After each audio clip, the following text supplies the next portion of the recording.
This is Professional Builder's Secrets, the #1 podcast to help you grow your building company safely and securely. Brought to you by the Association of Professional Builders. Join us every week as we talk to industry experts and your fellow professional builders on everything you need to know to generate more leads, more sales, and higher margins while improving the building experience for your clients.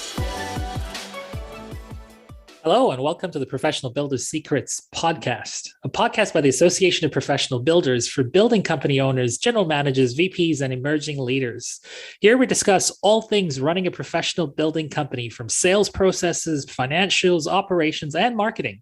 We have another exciting episode from the Professional Builder's Secrets podcast. I'm joined today by co-founders, Toby and Elizabeth Searle from Highwater Homes. Thanks for being here today, guys. G'day, Bosco. Great to be here, mate. Thanks for having us, Bosco.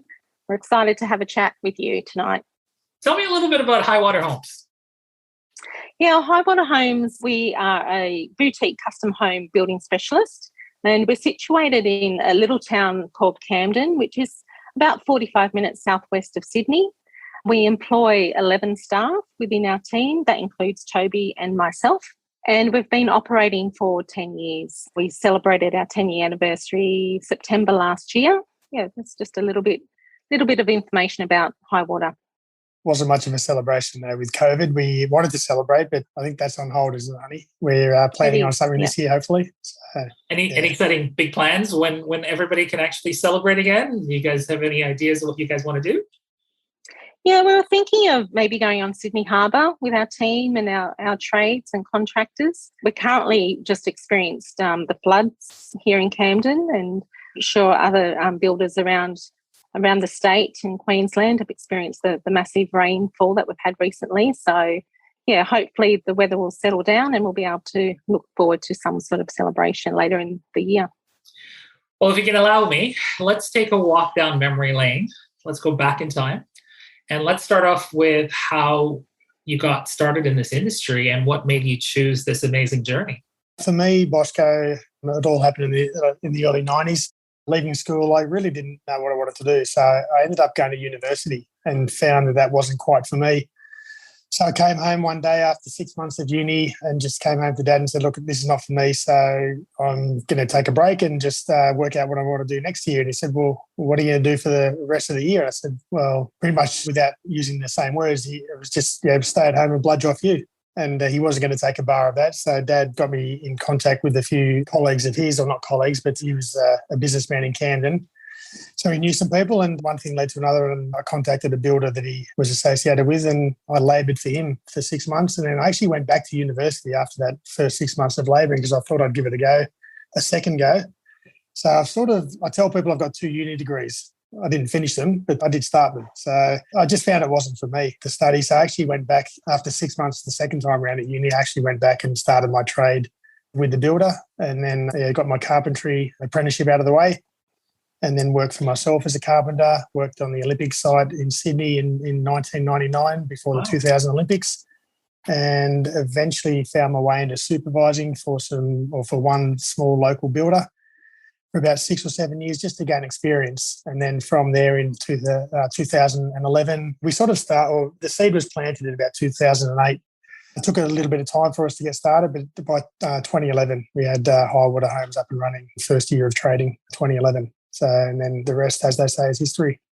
I'm just curious what it was like starting out, and also tell me about your experience with the Olympics as well. That must have been a pretty milestone moment. Yeah, the Olympics was fun. That was the first job out of my apprenticeship, and I joined up with another friend of mine and travelled into Homebush. We stayed in a factory just outside the Olympic Park and built the portable buildings that the Australian athletes stayed in. And then we built them off-site and then travelled to site, I guess, to install these portable buildings. So it was a bit different to what I'd normally done, but it was the same principle behind, I guess, carpentry and building, I guess, little homes, on a smaller scale.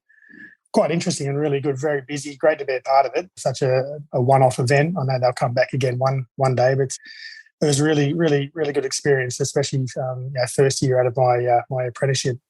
But yeah, starting out as a carpenter was fun, and eventually in 2011, starting Highwater Homes as a building company wasn't challenging as such. I was actually really excited to start out. It was something I thought about for a while. I can be an overthinker in a lot of things, and that's why it took a little bit longer to start. But I wanted to be sure that I was ready to start the journey and build for myself. I did want to do it ever since 2000 when I finished my apprenticeship. The goal was to get the builder's license and start building for myself.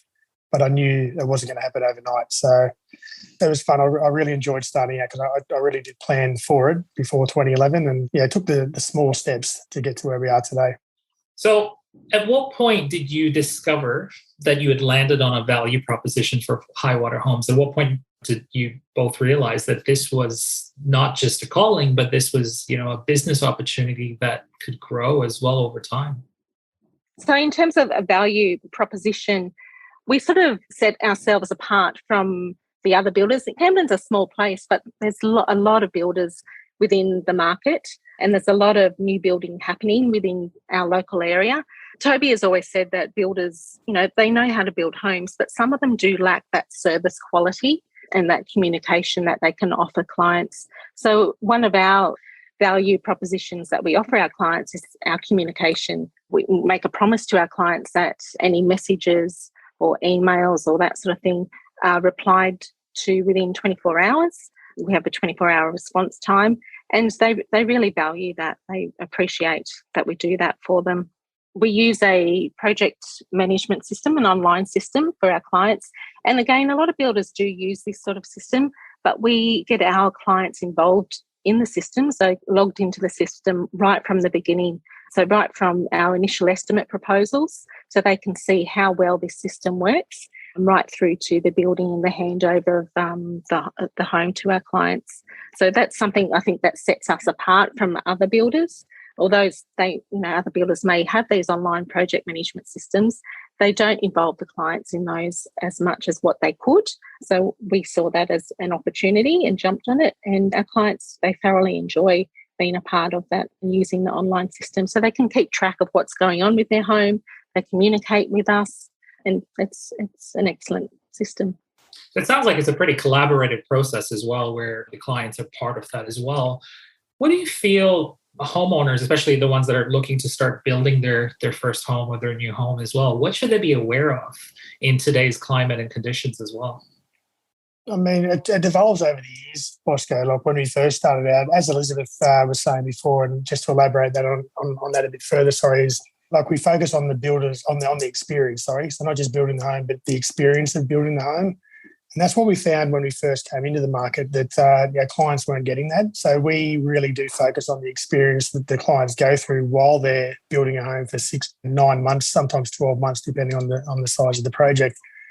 So that's what we focused on that originally, and we still do, but that's one of our strong points. So homeowners need to be aware that it's you're not just buying a car where you go and you sign up for a car and then drive out a week or two later and that's the experience done and dusted. It is a longer experience in the building game, and that's what homeowners need to be aware of. And I think they are now. What I think now in 2022, I guess they need to be aware, of setting realistic expectations. And that really is a matter of just the access they have to all the information online and through friends and family and other colleagues that have built before.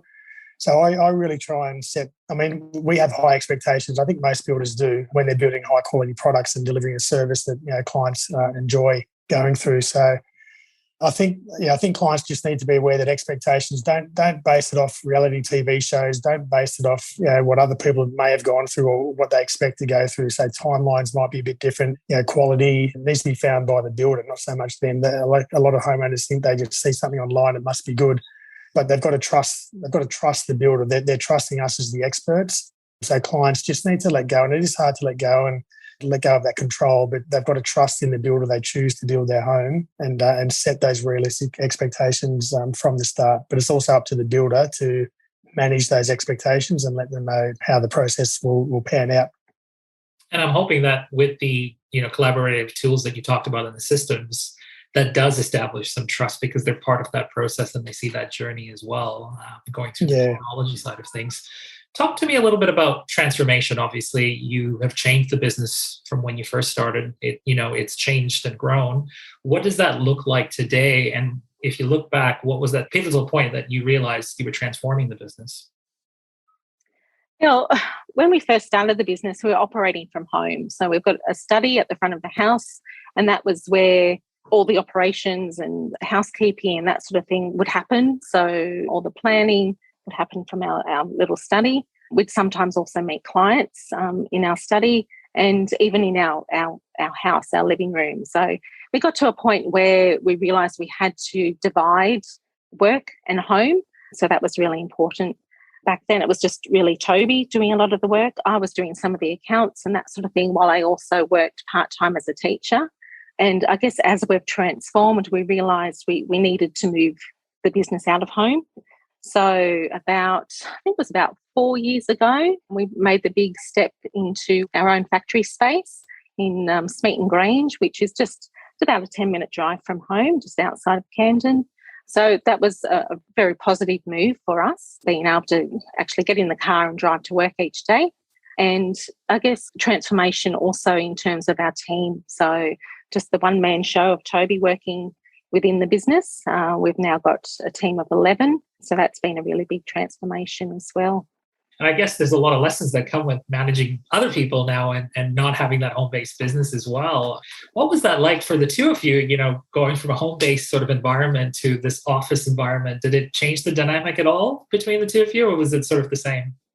Yeah, I think it was a great move moving out of home. For me, especially, Bosco, I just found the separation between work and family life was needed. And it was too easy just to leave the study, go to the dinner table, eat dinner, and then return to the study to reply to an email or do something with the plan. So I think it was important.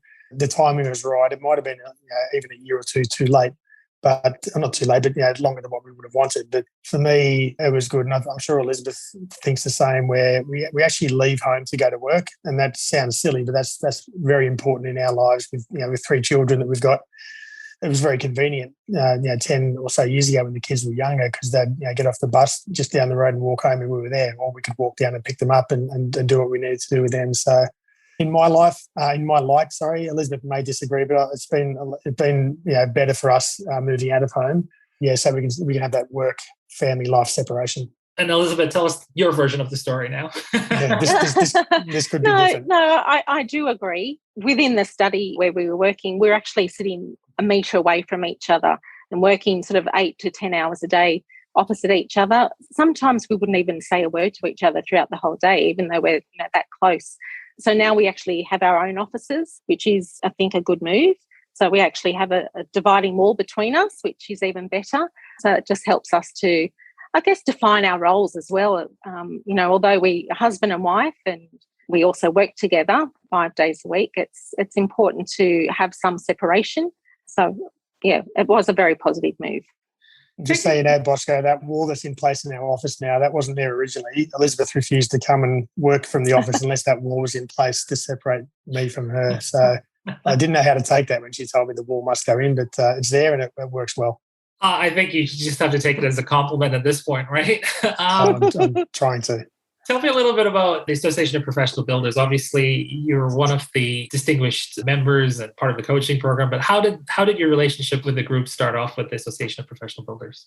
I'm not sure of the year. I guess Russ would remember the year, but it might have been 2013 or 2014. But we got involved with CoConstruct, which is our online management system, and Russ and the guys at APB would, I guess, distribute CoConstruct within Australia. So that's how I guess they reached out to us.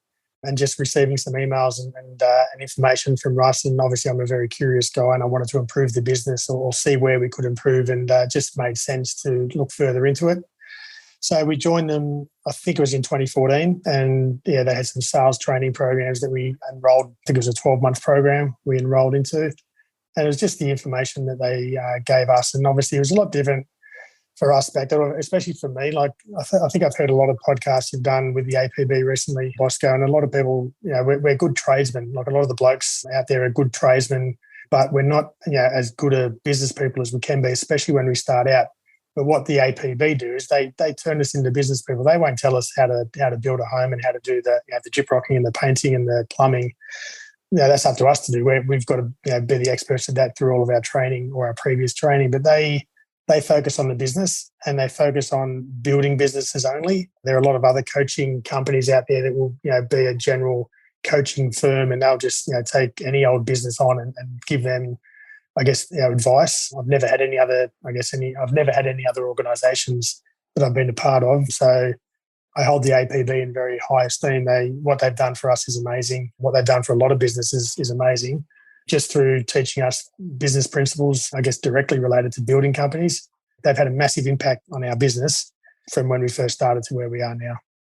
I love this story because every time I talk to all these different builders from anywhere around the world, being in this business can be pretty isolating, and you don't have a lot of people to talk to. You don't have a great sounding board, or you're operating, like you said, Elizabeth, some days where you're not talking to each other for a long period of time. So the one thing I observed from a lot of the builders I talk to is the fact that they feel a little bit closer connected, and also they just love having that sounding board in the coaching program as well. Yeah, that's correct. And they have a great Facebook page where all the members are a part of. And if you feel like you've got a question that you're just not quite sure of the answer, everyone goes on there, asks the question, gets some great responses from a lot of the team members, a lot of the builders. So that's a really good support mechanism of being part of the APB. Yeah, when I first got on as the host for the podcast, I actually did some research and I was like, Russ, take me to where the builders hang out. And I actually jumped on the Facebook group, and I love how collaborative everyone is. And no matter whether you're in the US or in Canada or New Zealand, everyone's got, some great ideas. And it's a great validation too as well when you're in the industry as well. What do you love so much about running a building company today? What did you love through this entire journey so far? It's obviously a lot of hard work goes into running any company, let alone a building company. But I love having my own company, obviously, for the freedom that it has, or the potential freedom it has to give us. We're not there yet, but the idea is that we're striving towards that goal. But it's just great to work with clients. I think working with clients and taking them on the journey, and we go on the journey with them, obviously, and meeting new clients is a great thing for the first time. And then even when you go towards the end of the project, just doing the handovers with them and just seeing the smile on their face, knowing that we took them through. We built them a nice home, but we also took them through a nice little journey with us to get them from A to B, sometimes over 12, 18 months or even longer. So I enjoy, I guess, the interaction with the clients when things work out really well for them from the start, because they are very nervous. Most clients are nervous from the start. They sort of don't know what to expect, or if they do know what to expect, it's been a bad experience from a previous build. So I enjoy that part of it, taking them on the journey. And you talked a little bit about where your company is today. I think you mentioned, Elizabeth, about 11 employees. Is that correct? Yeah, that's correct. What's the future look like? Where is Highwater Homes moving forward now? We don't really want to grow the business exponentially, Bosco. I think where it is now is manageable. So the idea now is to get the processes in place and get the right people in place to keep the business growing slowly but safely without going overboard with the company. But obviously, the homes, as we've built more homes over the years, our homes are becoming bigger, becoming higher quality from when we started out. So I guess the focus will remain on quality of the homes they're building, and just managing, I guess, the client's expectations and doing that in a safe way where Elizabeth and I can one day enjoy some freedom. Speaking of freedom, what are some of the challenges that come with the growth? Obviously, every builder will talk about what they love and what worked out and where they are. But let's rip the Band-Aid off and, talk to me about the challenges, because I think for our listeners out there, they connect to the challenges and they connect to the adversities that people have to go through to get to where they are today. If you look back, what are some of those memorable challenges that you can smile about today, but at the time was probably very challenging?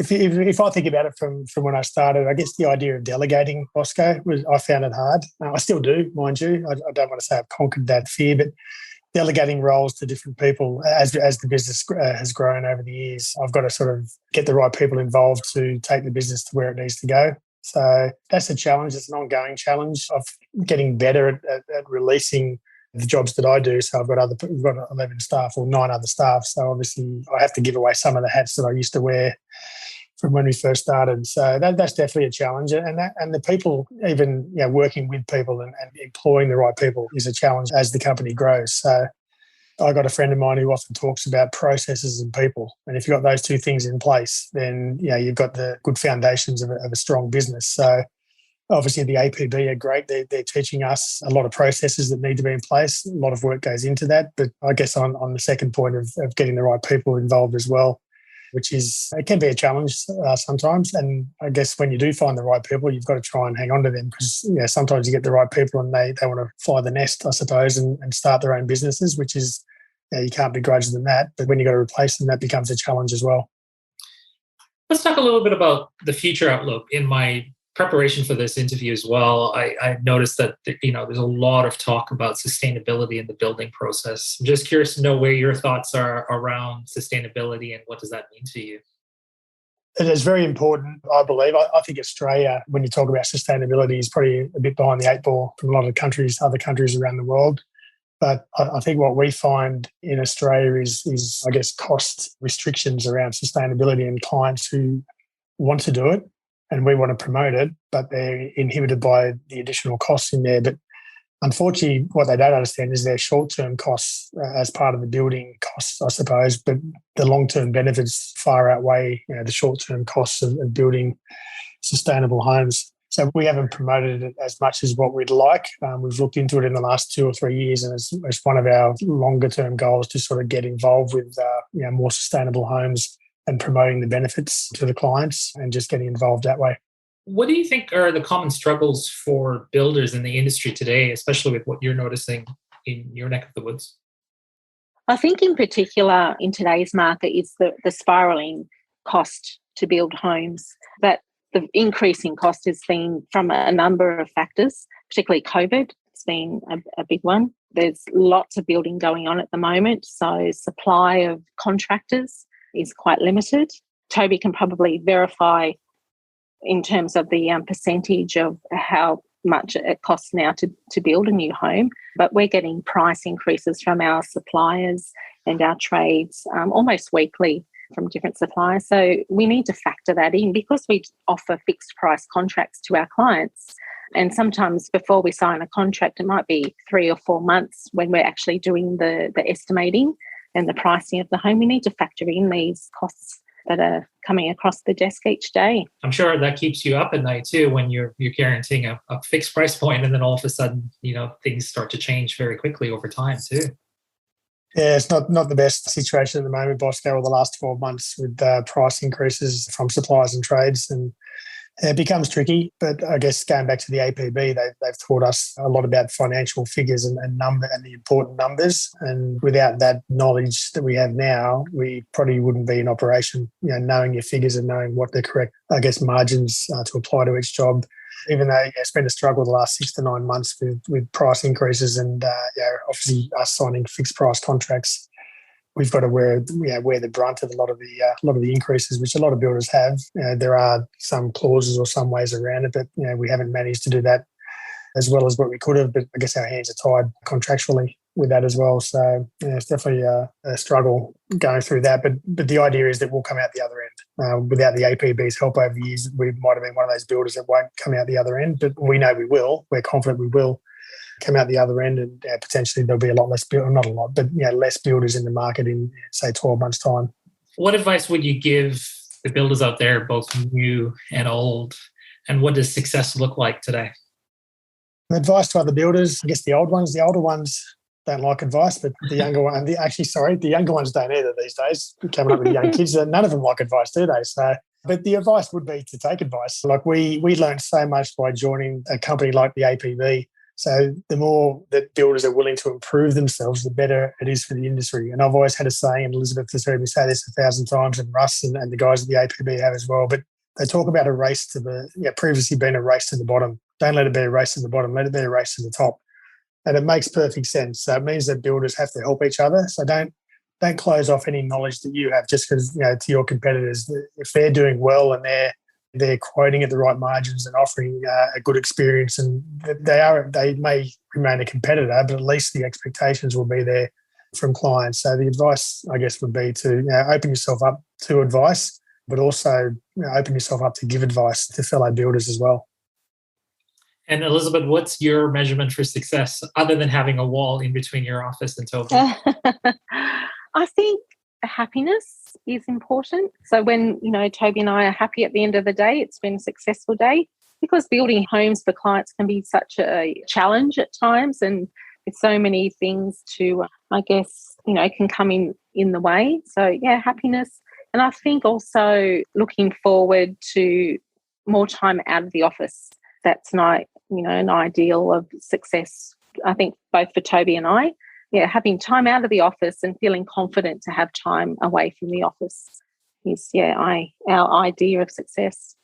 We often enjoy, Bosco, just a day away. Like often we'll just surprise each other randomly and just either go to the movies or go for morning tea or go for lunch just randomly without it being planned. And that's, I don't want to say that makes us happy, but that adds a bit of variety to our the weekly grind. So it's really, it's nice to be able to do that.